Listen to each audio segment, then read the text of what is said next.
Does the CIA listen through our phones and laptop cameras? Yes. I hate to say it. They can take over your smart television and turn the speaker into a microphone so that they can listen to what's being said in the room even when the TV is turned off. Hello, I'm John Kiriakou. I'm a former CIA counterterrorism officer and former senior investigator for the U.S. Senate Committee on Foreign Relations, and I'm here today to answer questions from the Honesty Box.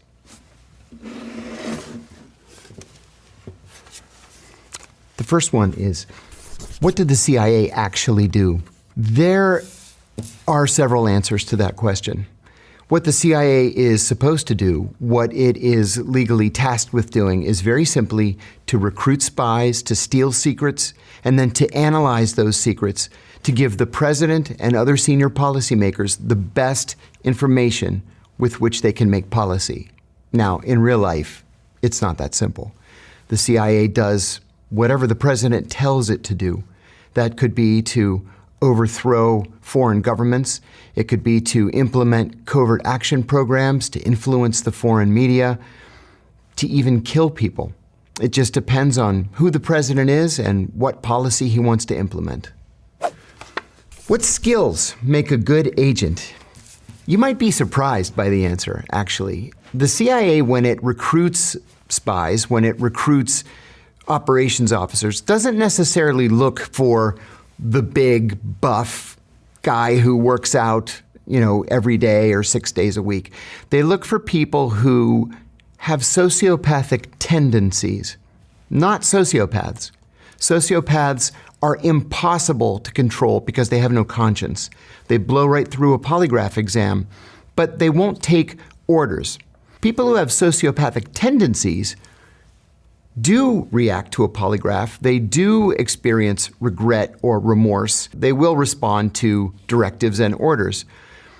I'll give you an example. When I first was recruited by the CIA, I was asked in a group of new hires what we would do if we got a cable from CIA headquarters ordering us to collect information on the Indonesian economy. You recruit the Indonesian economic secretary, you make him your best friend, you spend money on him, your wives become friends, you vacation together, but you learn that he is just not recruitable.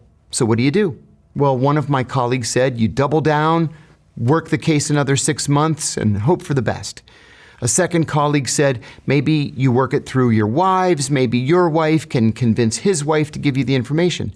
I raised my hand and I said, you break into the Indonesian embassy and you steal it. And the instructor said, that's exactly what you do. That's a sociopathic tendency. What's the coolest piece of spy tech you ever got to use? There's kind of a dirty little secret about spy tech, and it is that 95% of it is purchased from Amazon.com. Seriously, because it is cheaper and it is quicker just to go online and buy it and then use it operationally than it is to invent it from scratch. The coolest piece of spy tech that I ever used was, it was a leather briefcase. I just went into the local marketplace in Pakistan and bought it. I think it cost the equivalent of like $10. And over the course of 3 days, one of our technical officers pulled the threads out of it, installed a wire all the way around the briefcase, which could act as a listening device, and then packed the area around the wire with these little teeny tiny batteries that I had never seen before. And then he sewed the whole thing closed again. So I walked into a meeting with my little briefcase. The bad guy took the briefcase from me, opened it up, looked through it. It didn't have anything in it because it was all sewn into the lining. And we sat there and had the meeting while my colleagues half a mile away were able to listen to the entire thing. It was very cool. Does the CIA listen through our phones and laptop cameras? Yes. I hate to say it. There was a dramatic leak in 2017 that the CIA came to call the Vault 7 disclosures. Gigabytes worth of documents leaked by a CIA technology engineer. What he told us was that the CIA can intercept anything from anyone, number one. Number two, They can remotely take control of your car through the car's embedded computer. To do what? To make you drive off a bridge, into a tree, to make you kill yourself and make it look like an accident.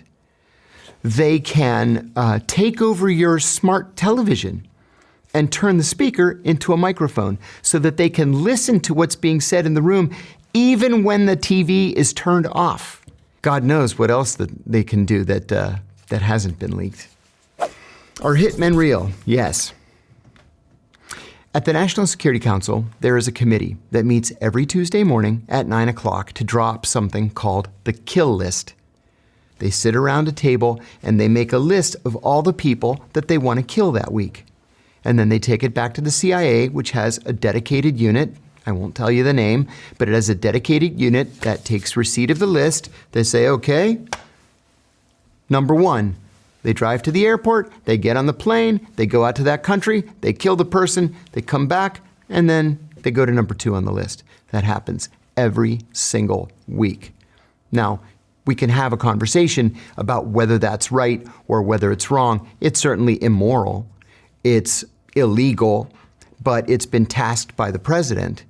At the same time, they will tell you there hasn't been another 9/11, has there? Maybe it's because we're out there killing people. What kind of people would be on that list? Oh, the most dangerous terrorists in the world. Or at least people that the CIA deems to be the most dangerous terrorists in the world. How does the CIA recruit spies in foreign countries? That cuts right to the very heart of what the CIA is. The CIA trains its officers in something called the asset acquisition cycle. It has 4 steps: spot, assess, develop, recruit. So let's say you're a brand new CIA officer overseas. You get out there and mingle and go to diplomatic cocktail parties or go anywhere where there might be a viable target for you. You spot the target, you go up, hi, how are you? I'm the new officer at the American Embassy. I'm covering political affairs or economic affairs or trade or whatever it is you're doing. You exchange business cards. That's spotting. Assessing is I say, so what do you do for a living? If you tell me that you do something that I'm operationally interested in, that's my assessment of you. Then I develop you. That's actually the fun part. That is us going to lunch and going to dinner, and I spend money on you because I have literally an unlimited budget to do so. And maybe we go on vacation together, and our wives are friends, and you mention offhandedly that you like to go fishing, let's say, so I charter a boat for $4,000 and I take you deep sea fishing because you could never afford to do it on your own. And then we become best friends. And because we're best friends, I say to you, hey, would you do me a favor? I'm sorry to ask, but the Russians have this new tank, and I know that you guys have access to the plans, and I would really appreciate it if you could just make me a copy of those plans. I know that sounds kind of funny, but it would help me a lot. So, hey, thanks, I appreciate it. I'll pick them up tonight. And then maybe I start giving you a little bit of money. And then finally, when it comes to the recruitment, I say, I haven't been totally honest with you. I'm actually a CIA officer, undercover. Are you okay with that? You're a great guy, and you're my best friend, and how about if I give you $5,000 a month, and you just answer my questions, right? That's cool, right? And you undoubtedly will say yes, and the rest is history. Got to be a good actor to do that, pull that off. Yeah. And a sociopath. Do you ever fear for your life? Not now, but over the course of my career, I did several times. And I'll give you one example. There were 2 active assassination attempts against me. In one, I just got lucky. And unfortunately, my next door neighbor was killed instead. He was the British defense attaché in Athens, Brigadier General Stephen Saunders. I think about it every single day. In another, an enemy country sent one of its officers and a double agent to kill me, but we had advance warning that it was going to happen, and we were able to neutralize the threat, as they say in the movies. But there was another experience that I had that troubled me deeply. I was serving in Pakistan at the time, And I was staying in a small guest house because it was safer than a big hotel. Sure enough, the big hotel was blown up and 45 people were killed while I was living there. But I left my guest house at a different time, like I did every day, and took a different route, like I did every day, to go to work. And I noticed that a man on a motorcycle wearing a red helmet was trying very hard to stay in my blind spot. I worked 12, 14 hours, whatever it was that day, and I left, and it was dark, and sure enough, there he was again. There's a definition of surveillance. It's multiple sightings at time and distance. So I've seen him multiple times at different times of the day and at different places. I'm definitely under surveillance. I got up at 5 o'clock in the morning, got in the car, drove a block, there he was again. So when I got to the office, I said to the security officer, I am under surveillance. I'm 100% sure that I'm under surveillance. He said, well, let's wait until the chief comes in. When the chief finally came in, I told him the story, and he said, well, you know what you have to do. I said, I know. I'm going to kill him if I see him this afternoon. I was worried about it all day, and all my coworkers came up to me that day to slap me on the back and say, don't worry, we're all going to be out there, we're going to have a whole security team. I said, I know, but I never killed anybody before, and I'm so worried that he's going to kill me before I get a clear shot at him. That afternoon, I had a meeting at a safe house that we shared with the local service. And on my way out at the end of the meeting, and I don't know why I did this, but I turned around and I said, General, are you following me? And he said, no, why? And I said, because I'm under surveillance, and if I see this guy again, I'm going to kill him. And I never saw him again. I learned later that several of their officers were sitting around and saying, you know, that new American guy, he's such a nice guy. Nobody's that nice. I wonder if he's being nice just to try to make us drop our guard. And they decided to put the worst surveillance officer in their entire intelligence service on me. And if I hadn't said something that afternoon, he would be in the ground today. Does Trump have the UK and Europe's back? No, he doesn't. When we hear from journalists or political figures that Donald Trump doesn't like the Europeans, he doesn't like NATO, he doesn't like the European Union, we should take the man at his word. I don't think he does have Europe's back, or even the UK's back. When he says America first, he means America first, whatever that means. He has an idea in his own mind, but I don't think he cares one whit about Europe. Which film or TV series portrays spy work the most accurately? Great question. I will tell you that at the CIA, we watch every single spy movie and spy series. All of us do. I'm proud to say that I have been the script advisor on The Bourne Ultimatum, on Kill the Messenger, on True Lies, and on Burn Notice. We love this kind of thing. Most of them have nothing whatsoever to do with the reality of the CIA, except a couple. In terms of TV, Homeland, wow, they got it right. The only thing that they got wrong was if you go crazy, they send you to the hospital until you're not crazy anymore. In movies, there was a movie that came out in 2004 called The Recruit. The first half of the movie, where the lead character is going through training, 100% accurate, except for one minor difference. They didn't beat us in training. Everything else that he went through, whew, we went through it in spades. Most other movies, stinkers. And listen, just as a general rule, if somebody calls the CIA the company, turn it off. Is social media the biggest intelligence gathering tool today? It is absolutely one of them, yes. You know, I was always amazed when I was at the CIA at how targets, legitimate intelligence targets, would literally put their entire lives on LinkedIn and Facebook. Incredible. You don't even have to do any research. They lay it all out right there on the screen for you. So the answer is yes. If you value your privacy, if you don't want to pop up on the radar, you have to stay away from social media. What was 9/11's impact on the world? You know, I was in the CIA's headquarters on the morning of 9/11. Well, we knew we were at war. And one of the first thoughts that I had that morning was, does Osama bin Laden have any idea what he's done? Does he have any idea how many people are going to die? We all knew what the American response was going to be. It was going to be merciless. The question is, what was 9/11's impact on the world? It was dramatic and lasting. We're almost 24 years after the 9/11 attacks, and we still can't go through airports with our shoes on. Untold trillions of dollars have been spent on counterterrorism and defense, and that is probably never going to change. Why are there so many wars in 2025?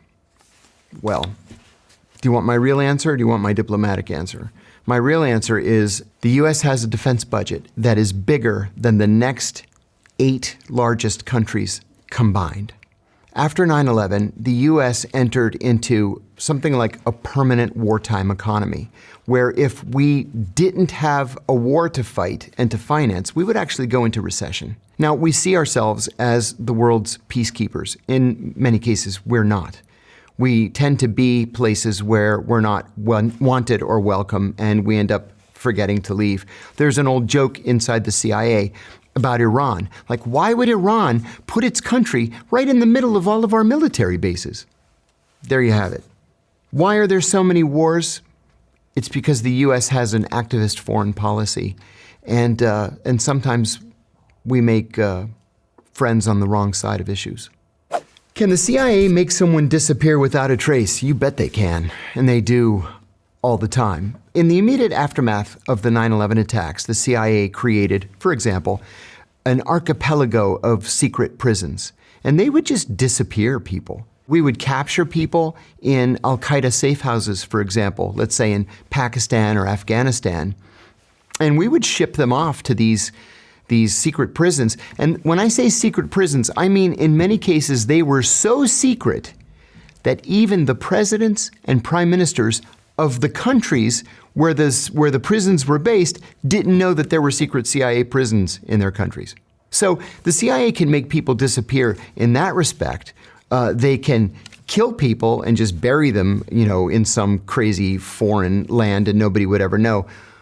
But if you're a CIA officer, or better yet, let's say you're a KGB officer and you want to defect, the CIA will give you a completely new identity, more money than you can ever count, and you and your family can live happily ever after, under the name John Smith, and nobody would be the wiser. How does the USA track terrorist threats? They use something called the terrorist matrix. It's also called all-source intelligence. Believe it or not, members of terrorist groups actually give press interviews in which they telegraph what they're going to do in their next attack. That's one way, the media. Electronic surveillance. It could be intercepting cell phones, intercepting emails, intercepting encoded messages, even intercepting messages from game platforms. We have satellites that track these things. We have spies providing what's called HUMINT, short for human intelligence. So you use literally every source at your dispense and put this matrix together to try to disrupt that next attack. Can you be a spy and have a moral compass? What a great question that is. I'm going to say yes because I had a moral compass. It cost me my freedom. It cost me my job. It cost me my family. But it was worth it. There are some things that you are tasked to do as a CIA counterintelligence officer that you just have to say no to. There are some things that are so immoral, so unethical, in many cases so illegal, that you just should not do it. What is the most controversial thing you've worked on or heard about? It has to be the torture program. I went to prison for 23 months for going public with the CIA's torture program. I went on ABC News in the United States in December of 2007, and I said 3 things. I said the CIA was torturing its prisoners. I said that torture was official U.S. government policy. And I said that the policy had been personally approved by the president himself. The FBI investigated me. They determined I had not committed a crime. Then Barack Obama became president. They secretly reopened the case against me. I was indicted and charged with 5 felonies, including 3 counts of espionage for giving this interview. Remember, espionage can be a death penalty charge. I had 3 of them. Well, I hadn't committed espionage, and finally they dropped those charges, but I ended up taking a plea to a lesser charge just to make this thing go away. I had 5 kids at home, I had gone bankrupt from the legal expenses, and I was facing 45 years in prison. They offered me 23 months, and I took the deal. But I would do it again today if I had to, because somebody had to stand up and say that this was wrong. Shouldn't torture be legal if we are protecting American lives? Absolutely not. Not under any circumstances. Torture doesn't work. Torture is illegal internationally. It is immoral. And you end up making a recruitment video, essentially, for your greatest enemies. For example, when it became apparent that the U.S. was torturing military prisoners at Abu Ghraib prison in Iraq, and video was leaked showing those prisoners in orange jumpsuits.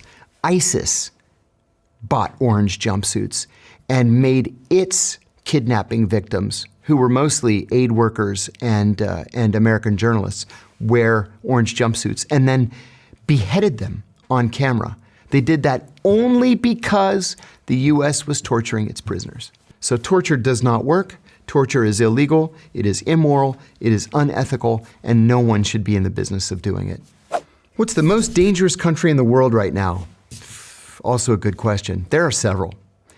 And I've been to all of them. I never got to go to the nice places. I went to 72 countries with the CIA, and almost all of them were just awful. Some of the most dangerous places in the world are Yemen, Somalia, Gaza, Afghanistan, parts of Pakistan. You have to sleep with one eye open. You just never know how bad things are going to get. And I'll give you an example. I went to Yemen 5 times, and every time I went, it was worse than the previous time. The 5th and final time that I went, we were only allowed to stay at one hotel. The hotel had a 30-foot-high wall around it to protect it from bomb blasts. You couldn't stay in any of the other hotels by then. Well, the day after I arrived, a group of South Korean diplomats arrived. And on the drive from the airport to the hotel, they were ambushed and they were all killed, 6 of them. A couple of days later, a group of South Korean intelligence officers arrived to investigate the murder of the 6 diplomats. And they were ambushed and they were murdered. And so the South Koreans just closed their embassy and went home. That's a pretty dangerous country. What do you make of U.S. foreign policy right now? A complete and utter disaster. I've never seen an administration that works so hard to offend and alienate our friends. Threatening to invade Canada? That's an act of war. Canada is not just a NATO country, but it's a Five Eyes country.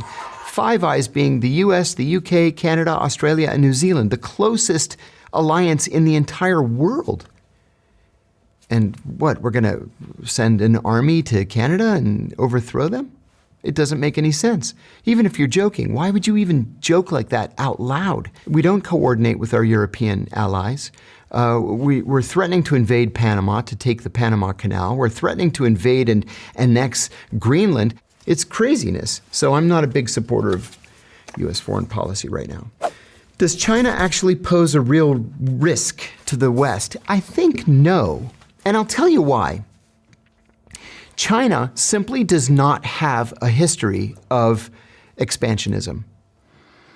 If you put aside Tibet, which the Chinese have always claimed to be a part of China, the Chinese have never invaded another country. They had a little border skirmish with the Vietnamese in the 1970s. They had a little border skirmish against India in the 1960s.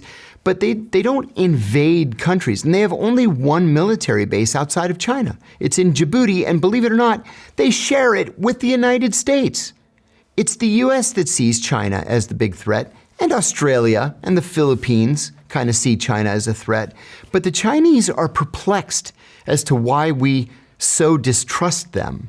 Is there a threat from China to Taiwan? Of course there is. Taiwan is also seen by the Chinese as being a legitimate part of China, but there's no indication that the Chinese are preparing any offensive measures against Taiwan.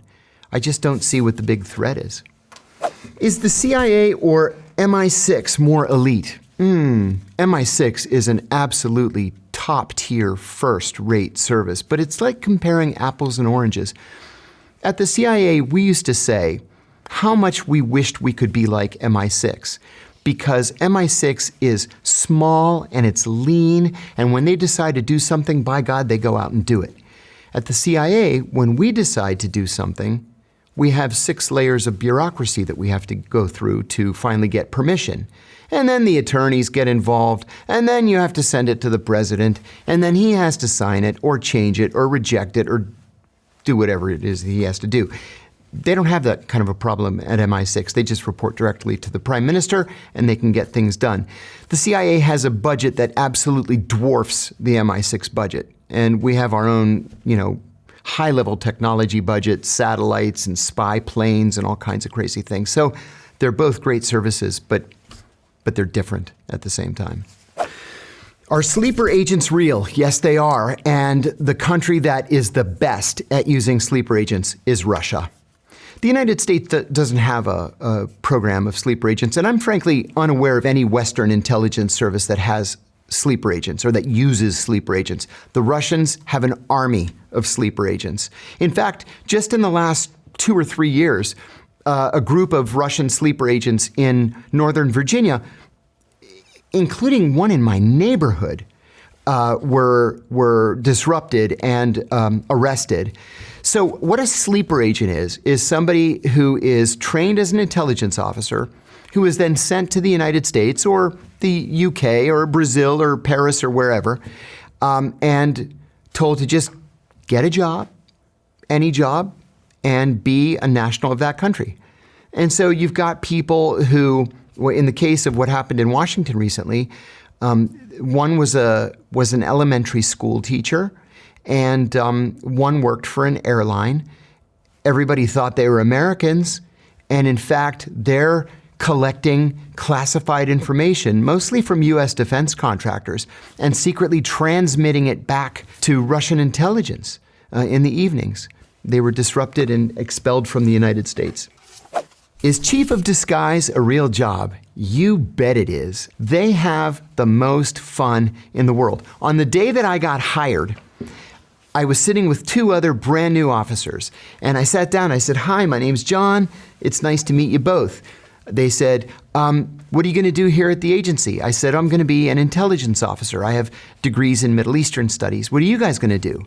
The woman said to me, "Oh, I just graduated from the Falls Church, Virginia Academy of Beauty." Academy of Beauty. She ended up becoming a master disguise maker. And the guy on my left was a cartoonist for his college newspaper. He drew a little cartoon that was very popular. He became a master forger. So it doesn't really matter what your background is. If you're good at it, there's a place for you at the CIA. And many of those places are working for the director of disguise. What made you decide to blow the whistle? It's very brave. Thank you. At the CIA, we are trained to believe that everything in life is a shade of gray. And that is just simply not true. Some things are black and white. They're right or wrong. And the United States has laws that ban torture. We have the Federal Torture Act of 1946. We are not just signatories to the United Nations Convention Against Torture. We wrote the United Nations Convention Against Torture. In 1946, the United States executed Japanese soldiers who waterboarded American POWs. In 1968, an American soldier waterboarded a North Vietnamese prisoner and was given 20 years at hard labor in a military prison after being convicted of torture. The law never changed. So how is it then that from 2002 to 2005, torture was somehow magically legal? It wasn't legal. We were committing crimes against humanity. And so it was something that I having known the details, I couldn't sleep at night. And I believed, and in retrospect, I was right, that the American people had a right to know what their government was doing in their name. And I'm proud to say that because of my revelations, the McCain-Feinstein Amendment was passed into law, and it formally and permanently banned torture.